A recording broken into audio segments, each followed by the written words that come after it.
네, 안녕하세요. 저는 열매국어에서 동국고 9월을 담당하고 있는 사수문입니다.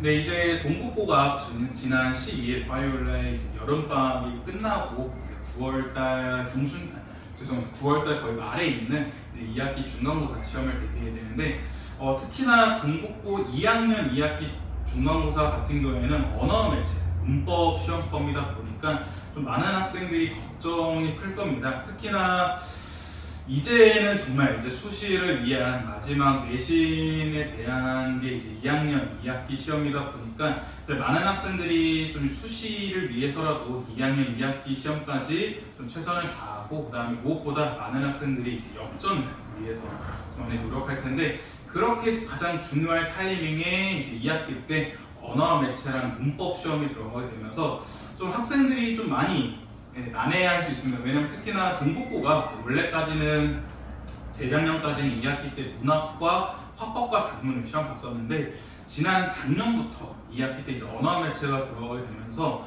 좀 이제 학생들 입장에서는 동국고 2학년 언어 매체에 대한 정보가 많이 부족할 수 있습니다. 그래가지고 저희 열매국어에서 이번 동국고 2학년 2학기 중간고사 시험을 위해서 어떻게 공부를 해야 되고 또 어떻게 대비를 해야 되는지 함께 더불어서 그에 맞춰서 저희 열매국어에서는 어떤 국어 수업을 준비했는지에 대해서 말씀드리도록 하겠습니다. 우선은 동국고 2학년 2학기 중간고사 시험 범위 같은 경우에는 언어 매체 지학사 교과서고요. 1단원과 2단원이 들어갈 예상하고 있습니다. 근데 2단원 내용이 좀 깁니다. 있는 2단원 중에서도 의문의 변동, 단어와 형태소, 품사까지, 그 다음에 단어의 의미관계라는 것은 이제 유의어, 반의어 그런 내용인데 아마 거기까지 시험범위에 들어갈 것 같고요. 그 다음에 1단원 전체가 아마 시험범위에 들어갈 수 있습니다. 근데 여기 밑에 써놨던 것처럼 1단원 파트는 작년에 시험 범위에 들어가긴 했는데 단 한 문제도 출제되지 않았습니다. 그러니까 1단원 파트가 매체 파트였었는데 1단원 파트는 한 문제도 들어가지 않았어가지고 작년에도 많은 2학년 학생들이 좀 난감했습니다. 매체가 그렇다 해서 또 완전 버리긴 그렇고 그래도 좀 잘 알고 있어야 되지 않을까 해가지고 왜냐면 또 상위권 학생들 위해서라면 시간 단축을 위해서라도 1단원에서 최대한 시간 단축하기 위해서 좀 꼼꼼하게 해야 되지 않을까 했는데 막상 시험 당일날 갔더니 1단원은 한 문제도 나오지 않았어가지고 학생들이 좀 조금 허무했었던 시험이었었는데 근데 일단은 2단원 자체가 시험 범위가 많습니다. 의문의 변동, 단어와 형태소, 품사, 단어의 의미관계까지 한 파트당 4문제에서 5문제 정도 나와도 벌써 거의 30문제 가까이가 나올 수 있기 때문에 그래서 좀 시험 범위 자체가 많아서 이거는 좀 잘 보시면 좋을 것 같고요. 예상되는 출제 포인트가 좀 많습니다. 아무래도 시험 범위도 많고 또 시험 범위 중에서 문법 파트다 보니까 문법 파트별로 여러 가지 출제 포인트를 좀 짚었는데 일단 첫 번째는 매체의 개념입니다. 매체 파트의 개념이 물론 작년에는 출제되지 않았지만 그래도 일단 학교에서도 수업을 했었고 시험 범위에도 들어가게 된다면 작년에도 시험 범위에 들어갔는데 출제되지 않았다 해서 이번 연도에도 똑같이 그러라는 법은 없거든요. 그렇기 때문에 일단 매체가 또 시험 범위에 들어가고 나올 수도 있기 때문에 잘 확인하셔야 되고요. 그 다음에 거의 대체로 의문의 변동, 품사, 문장 성분 등등등이 다 1학년 때 배웠던 내용입니다. 그래서 1학년 때 나왔던 출제 포인트랑 좀 비슷한데 이렇게 말하면 좀 학생들이 헉 하고 겁을 먹을 수 있을 것 같아요. 그러니까 2학기 중간고사까지 문법이 좀 쉬운 난이도 나왔다가 2학기 기말고사 때 확 난이도가 너무 어려워지면서 학생들이 좀 많이 힘들어했던 모습이 생각이 나는데 언어 매체는 그렇지 않습니다. 워낙 동국고에서는 문법 파트를 가장 좀 좋아하고 그다음에 특히나 상위권 변별에 문법 파트를 필수적이라 생각하기 때문에 그래서 좀 이 문법 파트별로 좀 중요한 개념들이 있는데 일단 당연히 의문이라는 건 장과 모음 혹은 비분절 의문이라는 게 있어서 그런 개념들 잘 알고 계셔야 되고요. 당연히 자음 체계표, 모음 체계표 당연히 알고 있어야 됩니다. 그다음에 의문의 변동, 교체, 축약, 첨가, 탈락 등 음절의 끝소리 규칙이라든지 비음화, 유음화, 자음분 단순화라는 것 등등. 근데 여러분들 아마 기억나실 거예요. 의문의 변동 같은 경우에는 은근 예외 조건에 한 번씩 들어갔어요. 그러니까 유음화의 예외 조건 혹은 자음분 단순화 예외 조건 등등, 아니면 이제 사이시옷, 사이소리 같은 현상의 등등의 예외 조건 등등등 다 나왔었기 때문에 그래서 그런 것들을 이제 의문의 변동이 예시에 맞춰서 그 예시가 어떤 의문의 변동이 일어나는지까지 다 분석하는 정도로 꼼꼼하게 다 학습을 하고 계셔야 되고요. 네 번째로는 단어와 형태소 파트입니다. 그러니까 은근 학생들이 또 이 형태소 파트에서 어려워합니다. 그러니까 실질 형태소, 자립 형태소, 뭐 의존 형태소, 형식 형태소 등 이 개념 자체는 알고 있는데 길게 문장을 주어지고 나서 각각의 형태소를 분석하라고 할 경우에는 학생들이 좀 많이 어려워합니다. 동국고에서는 이런 문제가 반드시 나옵니다. 거의 한 문제에서 두 문제, 많으면 세 문제까지 나오기 때문에 길게 보기 문장을 준 다음에 보기 문장의 형태소를 분석해라 혹은 형태소의 개수를 세라. 정말 좀 고난이로 나온다면 실질은 몇 개, 형식은 몇 개 이런 식으로 또 개수를 하나하나 분석하는 게 나올 수 있기 때문에 그래서 이 형태소 개념과 더불어서 어떻게 분석해야 되는지까지 꼼꼼하게 알고 있어야 되고요. 단어 형성 방법이란 거는 이제 합성어, 파생어, 특히 합성어 파트에서는 통사적 합성어랑 비통사적 합성어가 각각 무엇이고 어떤 게 통사적 합성어고 어떤 게 비통사적 합성어인지 예시를 보고 또 분석하는 문제가 나오다 보니까 그래서 각각의 단어 형성 방법도 꼼꼼하게 학습해야 되고요. 그다음에 학생들이 좀 저는 이제 국어 선생님을 조금 안타까운 게 품사를 좀 학생들이 일단 우리나라 품사를 우리나라 말의 품사인데 이제 품사라는 것을 우리나라에서 먼저 배우기보다는 영어 수업을 하면서 먼저 좀 배운 게 있어서 특히나 학생들이 제일 많이 헷갈려하는 게 관형사랑 형용사입니다. 왜냐하면 영어에서는 그냥 그걸 뭉쳐서 형용사라고 이렇게 좀 말하는 경우가 있는데 이제 우리나라에서는 이제 관형사, 이제 형용사 다 나눠져 있고 그다음 또 이 품사라는 것 자체 하나하나를 보고 어떤 품사인지 분석하는 게 또 나오고요. 그다음 이거와 관련지어서 7번 바로 품사의 통용을 구분하는 게 나옵니다. 그러니까 품사가 생긴 건 똑같은데 품사가 여러 가지인 경우가 있습니다. 이게 대표적인 문제가 수사와 수관형사입니다. 수사와 수관형사 똑같이 net이라는 형태는 똑같은데 얘가 문장에서 어떻게 쓰이냐에 따라서 혹은 얘가 어떤 기능, 의미를 가지고 있느냐에 따라서 어떨 때는 어쩔 때는 수사, 어쩔 때는 수관형사가 되는 거고 특히나 동북고에서 가장 중요하게 생각하는 파트는 동사와 형용사를 구분하는 방법입니다. 동사와 형용사 구분하는 방법은 교과서 학습 활동에 있는 파트인데 이거는 학교 선생님들도 수업하시면서 꼭 중요하다라고 강조하는 게 있고요. 특히나 동사와 형용사 구분하는 파트는 객관식으로도 나오는데 서술형으로도 동사, 형용사 구분하는 방법에 대해서 서술하시오 이렇게 문제가 나올 수 있으니까 동사의 통용 구분하는 거 잘 알아둬야 되고요. 단어의 의미 관계라는 건 아까 말씀드렸던 것처럼 유의 관계, 반의어 관계 이런 식으로 단어의 의미 관계를 파악하는 문제가 또 한 문제에서 두 문제 정도 나올 수 있기 때문에 잘 학습하는 게 중요합니다. 그래서 여기까지 본다면 그렇게까지 뭐 엄청 어렵지 않다 생각할 수 있을 것 같은데 왜냐하면 간단합니다. 의문의 개념 알고 있으면 되고 의문의 변동, 품사, 형태소 다 이렇게 알고 있으면 되는데 많은 학생들이 이제 아무래도 문법이라는 개념 자체가 좀 어렵다 보니까 그렇게 확 이해하기 어렵다 보니까 좀 어려움을 갖고 있었는데 그런 어려움을 좀 해소하고자 저희 열매국어에서는 동국고 2학년 국어서를 어떻게 준비했는지 간단하게 보여드리면요. 좀 4단계라 생각하시면 좋을 것 같아요. 일단 첫 번째 저희는 이제 소수 인원 집중 수업입니다. 그러니까 대형 강의로 수업하기보다는 학생 한 명 한 명을 좀 집중하기 위해서 저희는 이제 12명이라는 정원을 가지고 이제 소수 인원 집중으로 수업을 하는데 이런 이유는 이 네 번째 단계 이제 개별 관리 때문에 좀 그런 건데 이따 개별 관리에 대해서 설명드리면서 같이 설명드리도록 하고요.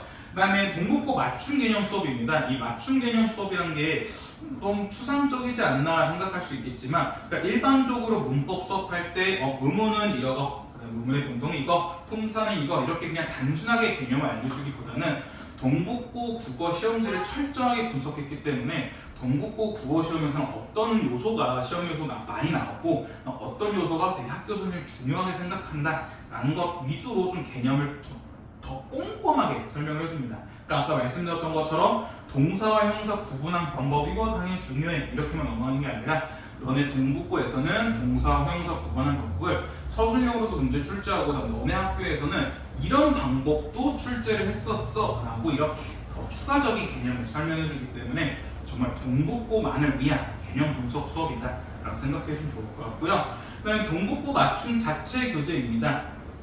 이거 역시 일반적인 문제집이 아니라 동국고 시험 분석을 해가지고 동국고 학교 선생님들은 여기 파트에서는 이런 개념을 혹은 여기 파트에서는 이런 경향을 되게 중요시 생각하시네. 그래서 그런 것들을 모아서 실전 모의고사 형식으로 만들어가지고 애들한테 테스트를 보게 하는데 왜 그렇게 하냐면요. 학생들이 문법은 그냥 단순히 암기하면 되지 않나 할 수 있는데 그 암기 내용을 어떻게 적용시키냐도 중요합니다. 그래서 어떻게 적용하고 문제에서는 어떤 방법으로 어떤 스킬을 사용해서 문제를 풀어야 되는지를 좀 잘 알고 있어야 되기 때문에 그래서 그런 거 위주로 좀 빈틈없이 실전 모의고사를 잘 준비하고 있고요. 그다음 저희 학원의 자랑입니다. 네, 1대1 개별관리 수업이라서 클리닉 수업이라고 보시면 되는데 정말 더 꼼꼼하게 수업을 합니다. 정말 꼼꼼하게 개별관리 위주로 좀 봅니다. 왜냐하면 저희 학원은 소수 인원 집중이다 보니까 그래서 학생 한 명 한 명에 좀 되게 집중하는 식으로 하고 있고요. 무엇보다 지금 이제 동국고 2학년 2학기를 앞두고 있는 학생들이라면 본인이 국어에서 어느 점이 좀 약하고 어느 점을 원하는지를 확실히 알고 있을 겁니다.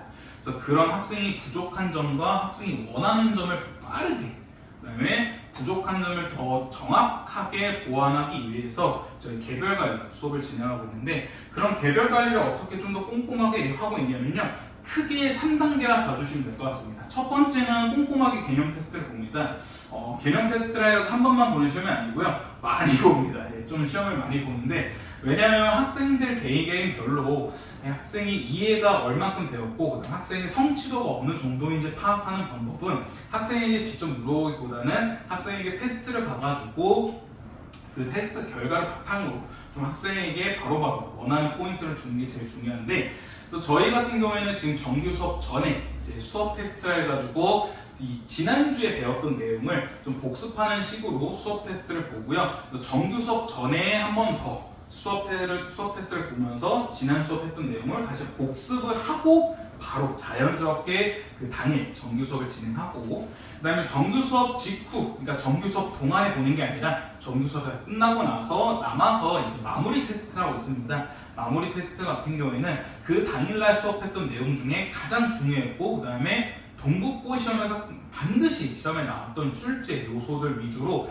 이제 서술형 테스트, 단답형 형식으로 테스트를 봐가지고 그 테스트를 보고 이 학생이 당일 수업 내용을 얼마큼 이해했는지 좀 파악하는 식으로 마무리 테스트를 보고요. 그 다음에 저희가 정규 수업이 일요일인데 이제 평일에 화요일이나 수요일, 목요일에 하루 정도 와서 클리닉 수업을 진행하고 있는데 이 클리닉 수업 때 또 역시 클리닉 테스트를 시험 봐가지고 이 학생이 그 전에 봤던 이제 일요일날 공부했던 내용을 얼마만큼 또 잘 이해했고 또 얼마만큼 복습했는지 확인하기 위해서 클리닉 수업 때 클리닉 테스트를 통해서 좀 더 꼼꼼하게 학생들을 보완하고 있고요. 그래서 이런 테스트 결과를 다 모아가지고 어떻게 하느냐 학생들 개개인별로 피드백을 진행하고 있습니다. 근데 피드백이란 것 자체가 너 이렇게 공부해야 돼. 너 이런 거 부족했으니까 너 이거 다시 봐. 이렇게 말하기보다는 개별적인 숙제를 줘가지고 학생들이 빈틈없이 좀 관리를 하고 있습니다. 물론 이제 정규 수업 때 워크북이라든지 스팀팩 숙제 교재를 통해서 공통된 숙제를 주긴 하는데 근데 이제 그 교재는 정말 동국고 전체를 위한 공통적인 숙제라 보시면 될 것 같고요. 저희 이제 개별 숙제 같은 경우에는 학생들 개개인별로 부족한 점을 빠르게 보완할 수 있도록 하는 개별 숙제인데 그러니까 뭐 예를 들어 어떤 학생이 기본 개념이 좀 많이 부족해요. 이 학생이 기본 개념 좀 잘 이해 못한 것 같네. 그럼 우선은 기본 개념에 대한 보충 설명 수업을 진행하고 그 다음에 이 학생에게 맞는 기본 개념을 다시 한번 복습할 수 있도록 하는 뭐 빈칸 테스트라든지 아니면 단답형 테스트, 시험지라든지 숙제라든지 아니면 기본적인 문제풀이 숙제를 따로 제공해가지고 그 역시 클리닉 때 다시 확인하고요. 그럼 이 학생은 어느 정도 개념을 잘 이해했다. 이 학생은 정말 이제 완벽한 1등급 고난이도 완전 최상위권 학생을 위해서 좀 고난이도 문제가 필요하다 할 경우에는 고난이도 문제를 따로 또 학생에게 줘가지고 학생들과 같이 보는 식으로 좀 하는 식으로 학생들 개개인별로 숙제를 줘가지고 학생들 개별적으로 좀 피드백과 함께 학생들 개별적으로 계속 개별적이라고 말씀드렸는데 좀 개별적으로 학생들 좀 꼼꼼하게 복습하는 관리하는 수업이라고 보시면 될 것 같고요. 그다음 좀 확실하게 이제 소통과 피드백을 진행하고 있습니다. 이 소통이라는 것은 학생과 이제 강사 둘이서만 소통하는 게 아니라 학부모님까지 이제 3자가 소통하는 건데 아무래도 동국고 학생들이 좀 남학생들이고 또 2학년이지 않습니까? 2학년이다 보니까 이제 학생들이 집에 가서 잘 얘기를 안 합니다. 그래서 학부모님들과도 이제 상담 전화한다면 한 달마다 학부모님들께서 꼭 말씀해 주시는 점이 아이가 집에 와서 말을 잘 안 한다. 뭐 국어가 어떻고 국어 뭐 어떻게 부족한지를 이렇게 잘 말을 안 해준다. 그렇게 하는 게 있기 때문에 그래서 그 봤던 개념 테스트와 클리닉 테스트, 개별 숙제를 바탕으로 지금 학생이 어느 정도로 이해했고 학생의 성취도가 어느 정도이며 학생에게 지금 필요한 보충과 필요한 숙제는 어떤 건지 매주 정리를 해가지고 같이 학부모님께 보내드리고요. 그래서 최소 매주 2회 보내드립니다. 수업 당일날 수업 테스트와 마무리 테스트 결과와 함께 피드백 내용 전해드리고 클리닉 수업 직후에는 클리닉 테스트와 클리닉 테스트에 맞는 개별적인 숙제와 피드백 내용도 학부모님께 보내드리면서 학부모님도 우리 아이가 지금 어느 정도 이해했고 어디가 부족하기 때문에 남은 시험 대비 동안에 어떻게 또 보완하는지를 좀 꼼꼼하게 아실 수 있도록 소통과 피드백 위주로 꼼꼼하게 학생들을 개별 관리하고 있습니다. 네, 그래서 이거는 지금 저희 어떻게 학생들 개별 관리를 하고 있는지 좀 하나의 샘플을 보여드리자면 일단 첫 번째는 수업 당일날 제공하는 개념 정리 파일입니다. 그러니까 학생들이 좀 복습을 꼼꼼하게 하고 그다음에 복습을 좀 더 효율적으로 할 수 있도록 매주 수업이 끝나고 그 당일날 수업했던 내용을 개념 정리로 만들어서 개념 정리 파일로 학생들한테 주고 있고요. 그다음에 이게 아까 말씀드렸던 이제 수업 전에 정규 수업 전에 보는 수업 테스트입니다. 시험 범위는 지난 수업 때 했던 내용을 이제 객관식식으로 문제를 푸고 있고요. 그래서 이 수업 테스트는 많으면 거의 10문제가 되고 적으면 6문제에서 7문제 정도로 한 10분에서 15분 정도는 걸리는 시험으로 그래서 학생들이 지난주 수업을 얼마만큼 복습하고 잘 이해했는지 다시 한번 확인하는 게 수업 테스트 시험이고요. 네, 그 다음에 이게 바로 정규 수업 직후에 보는 마무리 테스트입니다. 그래서 이런 식으로 단답형 형식으로 학생이 얼마만큼 잘 이해했고 학생이 또 얼마만큼 어디까지 이해했고 어디가 또 부족한지를 좀 빠르게 파악할 수 있는 바로 마무리 테스트를 보는 거고 이거는 클리닉 수업 때 와서 푸는 클리닉 테스트 시험으로 이거 역시 빈칸과 단답형 형식으로 봐가지고 학생이 또 얼마만큼 이해하고 있는지 만약에 학생이 이해하지 못한 부분 혹은 어려운 부분이 있다면 그 즉시 바로 클리닉 수업 때 보충 수업을 하는 식으로 저희가 학생들을 개별적으로 꼼꼼하게 관리하고 있습니다. 네, 그래서 일단은 저희 학원 열매국어에서 동국고 2학년 2학기 중간고사 대비 수업은 8월 24일 일요일 오후 6시 30분에 개강을 하고요. 매주 일요일 오후 30분부터 10시까지가 수업입니다. 그 다음에 여기는 일단은 동국고 2학년 같은 경우는 매주 수요일에 클리닉 수업이 잡혀 있는데 만약에 수요일날 클리닉 수업이 힘든 경우에는 저랑 따로 스케줄을 맞춰서 또 따로 클리닉 수업이 가능하기 때문에 참고해 주시면 좋을 것 같고요. 네, 그 다음에 제가 언제나 좀 이렇게 개강할 때마다 이렇게 수업 개강 안내 영상을 찍어서 업로드하고 있는데 보시면 아시겠지만 좀 카메라 울렁증이 있어서 그런지 조금 긴장해가지고 말이 조금 꼬이기도 합니다. 꼬여서 좀 이 설명할 때 조금 아쉬운 점 매번 있긴 한데 또 혹시 이 영상을 보고 좀 더 궁금하신 점이 있거나 아니면 저희 이제 열매국어에 좀 더 문의드리고 싶은 점이 있으시면 언제든지 저희 여기로 상담 문의 주시면 바로 제가 상담 도와드리도록 하겠습니다. 네, 여기까지 동국고 국어전문학원 열매국어에서 동국고를 담당하는 사승훈이었습니다. 감사합니다.